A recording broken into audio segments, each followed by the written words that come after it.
When I go to sleep, I always have my dragon plush by my side. I always carry a dragon plush inside of my bed, just dreaming away. When the dragon plush is just inside of my arms, it just kept me safe whenever I was a child. And to this day, once again, I mean, I always feel very safe with the dragon plush inside of my arms. It's just, yeah. Last night I woke up with the dragon plush very, very tight inside of my arms because I had this dream about something so strong, very strong, and it was a dream of my dragon. And I don't have often have these dreams of my dragon, that I could see my dragon. And so in this inside of this dream, this was actually a two-part dream that I had. And this first part, this was the best, of course. The first part was a long, long time ago. Whenever I had the dragon in front of me, and inside of this dream, we just connected so hard, so much, that I was sleeping there with tears in my eyes, even though I didn't cry inside of this dream. But it was so vivid and so lively that I said, is this real? Is this for real? Is this finally happening? Am I in the realm of the dragon? Am I here with you? I was asking myself, of course I can. Of course, this cannot be something that is just an illusion. I can feel you. I know that you are there. And this was so darn emotional that I was crying inside of my bed. And I was holding my dragon very, very, very tight.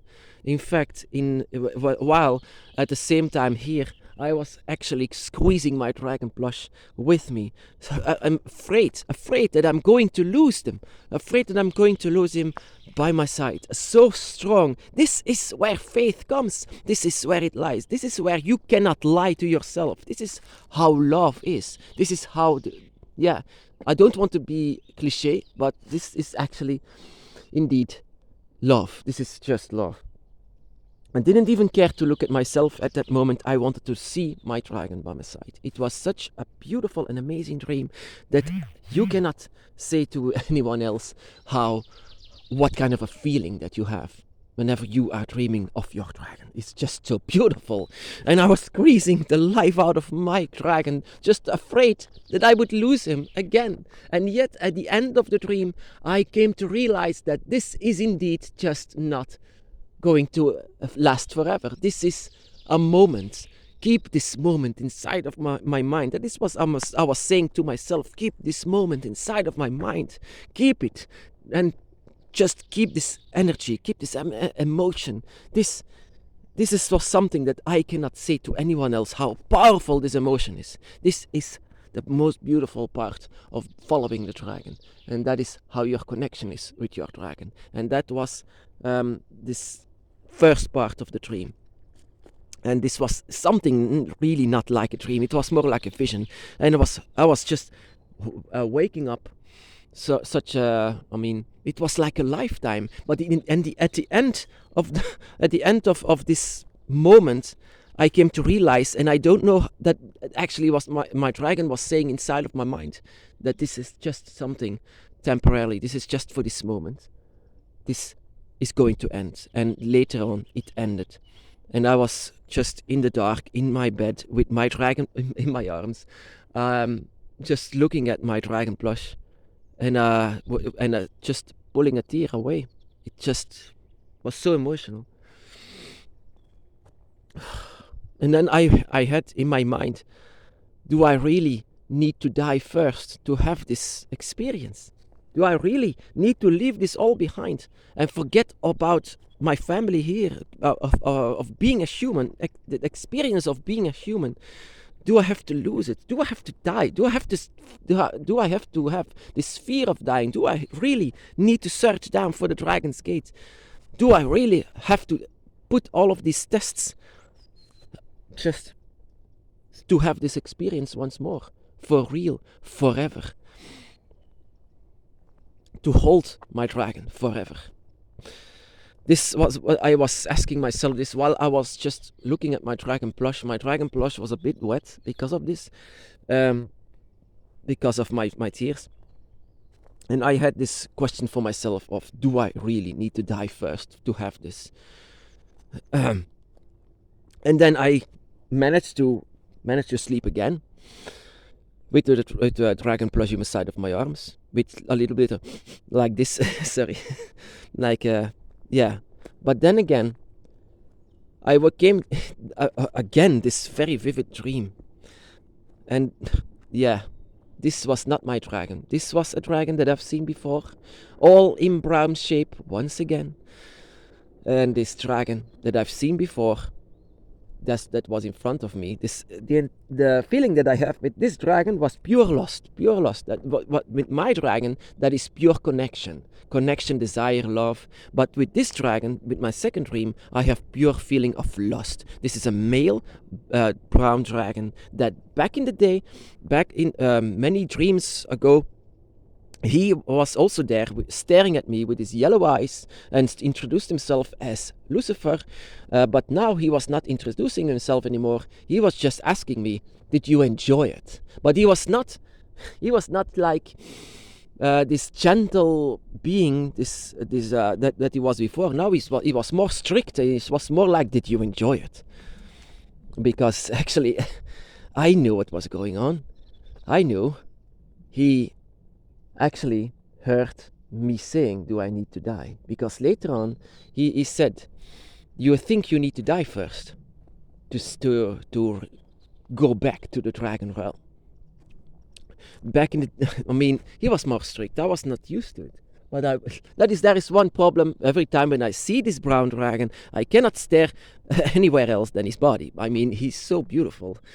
But every single time I see into his yellow eyes, and he was just all the time, he's looking at my eyes, and but this time he was more strict. He was telling me things about where am I. That is also something that I ask. Where am I? What is this place? Am I inside of the void? With one leg, he said. One leg. With one leg you are inside of this place that you are talking about. One leg, but you can go out whenever you want. But I didn't want to go out because I was staring at him. These beautiful wings and beautiful large horns that he always has. And I said to him, do I really need to die? And he said, not necessarily. Just whenever you leave this world, he said, whenever you leave this world, you also forget about everything. Death actually erases. But as a draconic energy, you can defeat death. You can cheat death. And that is also what you need. Whatever you had, the energy that you had in this, whenever you encountered your dragon, this is what you need to hold on for. This is your key. This is your power of both of you. Your connection will eventually never let you die. Actually, or at least a part of you will not die. And this is what you need. This is what you really have to have. And that is why you always have to remember your connection with him. He was referring to my dragon. But my goodness, it was so lively again, of course. But I was used to him. I was used to him after a while, of course. I've seen this Lucifer dragon a couple of times. And every single time it's the same deal. But now he was not this friendly dragon anymore. Now he was more like strict. And actually was listening and saw and felt whatever I felt whenever I saw my dragon. I cannot lie about something like this, and I cannot explain what I have whenever I see my dragon, whenever I feel my dragon. I cannot explain this. I hope you understand what kind of feeling that it is to feel your dragon, because this feeling is so darn emotional and so darn strong that it really connects him or her with you. This is being called the dragon's eye, this connection that you have to each other, because you can see through the same eye. But this connection, even though they are in the dragon realm and you are here, this dragon eye, you let them be capable of being here also as a spirit, as a dragon spirit. And that is also what can happen. They come inside of your dreams, and it will become a very interesting experience, because you are experiencing this halfway. not inside of the dragon realm and not inside of the earth as well. It's something in between. That is what I learned, what Lucifer actually said. You are here in one leg. Just you were there also in one leg. You are just in the middle of it. You want to be there, but somewhere in between you cannot go further.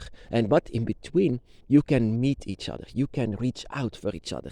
And whenever the dragon comes here with you, the dragon will be a spirit. And whenever you come there, you will become a dragon spirit yourself for them.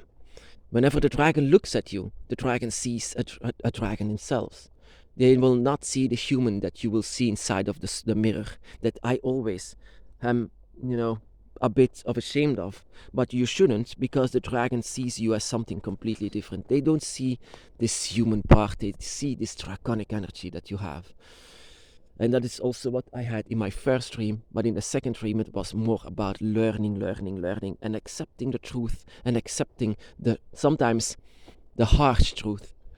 Do I need to die? Do you need to die to have this experience once again? Do you need to die to return to the dragon? Not necessarily, he said. Not necessarily. People sometimes long for death to have a better life. People are strange animals. Humans are strange animals. Sometimes even animals want to die to let the pain suffer, to let the suffering end. But in the end, on the other side, it is not really certain that the pain will end. It can just continue, and from then on, it just continues. You cannot do anything anymore. My goodness, that is, a bit like harsh, It's not the guilty ones that goes to darkness. It is just those who have a large amount of darkness that they carry themselves with them. But my goodness, my brothers and sisters, I'm very, very grateful to have dreams like this. And I hope that you have dreams like this as well.